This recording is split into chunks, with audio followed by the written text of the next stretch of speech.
So there's a new guy trying to do that in Africa right now. So guess what is going to happen to him? They're going to kill him.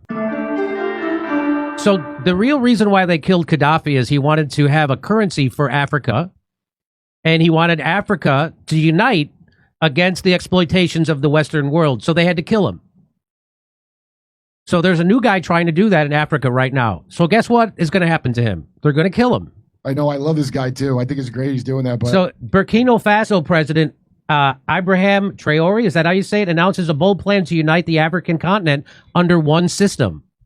He wants to create a United States of Africa where all African countries will come together as one. There will be one government system, one currency allowed called Afro money, and one African passport. All Africans will be able to travel freely without visas. He also said the wealth of Africa should be shared equally among all countries so no one is left behind. That's why they kill everybody. That's why they got rid of the guy, Mossadegh, when he was running Iran in 1954, because he wanted to keep the oil profits for their own people. Immediately, the CIA overthrew him.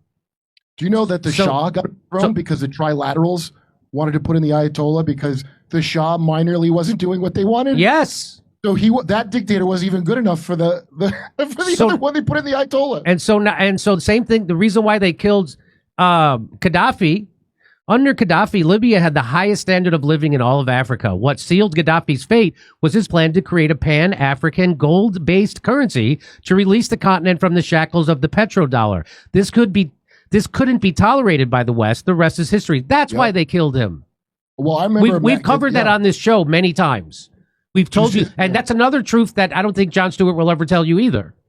Well, he doesn't know. Do you ever see Gaddafi Mad Dog Killer on Showtime? It was a documentary about when we kill one of these people, we make like a good, and we killed a bad man. Yeah. So they talked about, and they made it like he had this cuckoo idea that he was going to unite Africa under a currency. Yeah. And he's like a tin pot dictator. Yeah. And I had no idea what the petrodollar was when I saw that. Okay. So that's where they're laughing at the very idea of that. But that is why they kill these people. So let's watch this. More speculation has been raised on the reasons for NATO's intervention in Libya. And as RT's Laura Emmett reports, the organization may have been trying to prevent Gaddafi from burying the American buck.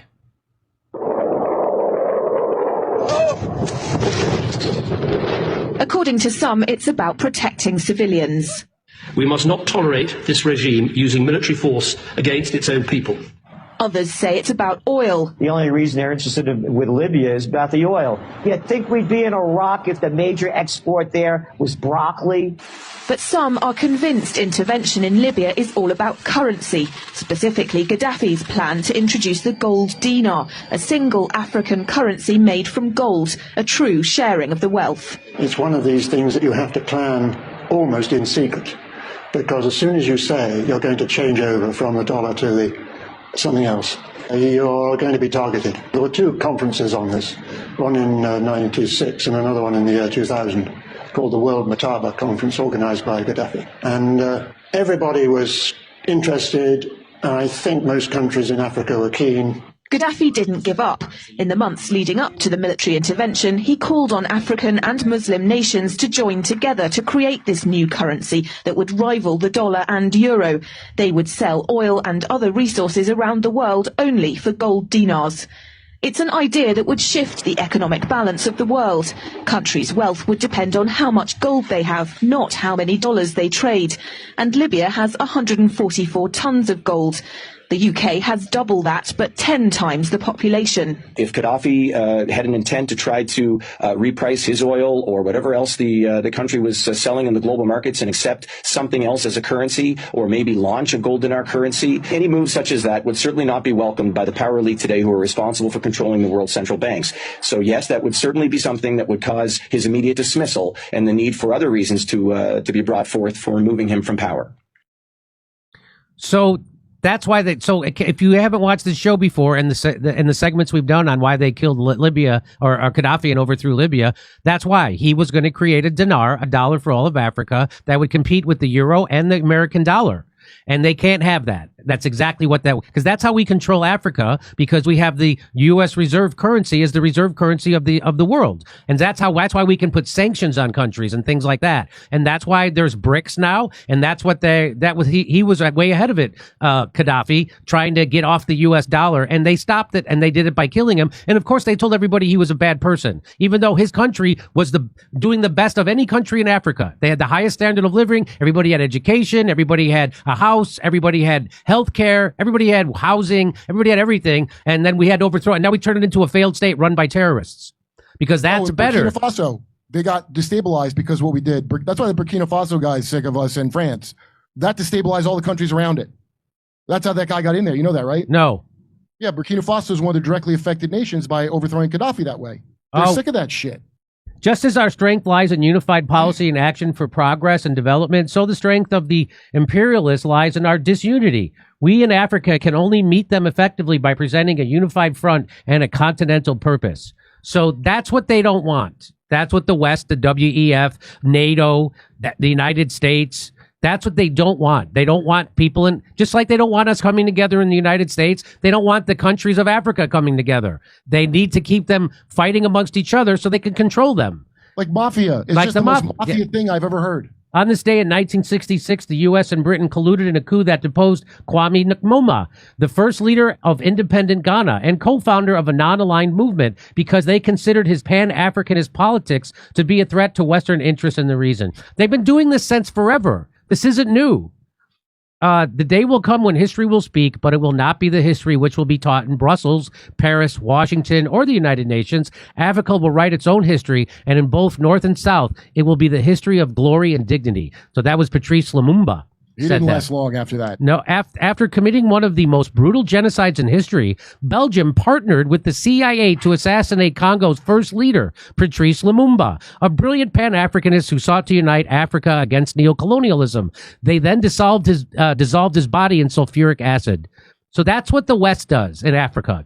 Africa's they do it to you. They do it to your kids too. And now this guy is a friend of Russia. So now he's connecting with Russia. And they can't have that. Since coming to power in September 2022, after the country's second coup that year, this guy, Traoré, I think that's how you say his name, has dwelt on a rhetoric of self-reliance and independence from the West, particularly former colonial ruler France, a message that often resonates with young Africans in the diaspora. The latest Traoré frenzy reached a new peak late April with a solidarity march in the country's capital. Following an alleged coup attempt and comments by General Michael Langley, the head of U.S. military in Africa, accusing Burkina Faso leader of misusing the country's gold reserves. Of course. Following the 2022 coup that brought him to power, he promised to end the country's decades-long deadly security crisis and leverage its rich mineral resources for the benefits of its own 24 million citizens. The West can't have that. Alongside the coup-hit nations of Niger and Mali, Burkina Faso has since severed ties with the regional bloc of ECOWAS, criticized by many young Africans as representing the interest of leaders and not the citizens, as well as long-standing Western allies such as France, whose military provided security support to the government for many years to help the security crisis. Analysts and locals suggest that these factors, combined with his youth, have contributed to Traoré's appeal among young Africans. There is a growing consciousness among African youth at home and abroad that they need to do something about the continent's lack of progress. It appears Traoré has become the face of that consciousness. A senior fellow at the Senegal-based Timbuktu Institute for Peace Studies attributes the current frenzy surrounding Traoré primarily to his popularity and Russian-driven propaganda. Despite Burkina Faso's worsening security crisis, Traoré still has so much resonance and interest simply because of propaganda. In Africa, there is deep frustration with the traditional leadership, so there is polarized anger. So this is the AP trying to tell you that this guy's just being propped up and there's nothing real about him. Still, allegations of propaganda do not adequately explain the excitement that has built up around Africa's youngest ruler, according to Chidi Akanalu, an African analyst and professor at Tufts University. Traoré articulates a revolutionary message that is appealing to young populations frustrated by the thievery of what passes for democracy in their own countries. That's what's happening. So you'll never have a leader that good in this country, ever. ever. We'll never have a leader that good in this country. And so watch for that guy. They're going to find a way to kill that guy and overthrow him. Yeah, we taught everybody a lesson. Anytime we're going to get a leader that does that, well, they all around the world. Yeah, teach you a they good did it to lesson. RFK. They did it to JFK. Anybody who gets on the line, okay. So that's what's happening. So now I'll see you August 3rd in Oxnard, California, and then I'll see you in Rutherford, New Jersey, and I'll see you at the Village Underground in Manhattan. Go to jimmydore.com for a Nice. link for tickets. Come see us in Oxnard, California, Rutherford, New Jersey, Manhattan, New York, Edmonton, Calgary, Vancouver, Appleton, Wisconsin, Rosemont, and Chicago, Illinois. Go to jimmydore.com for a link for tickets.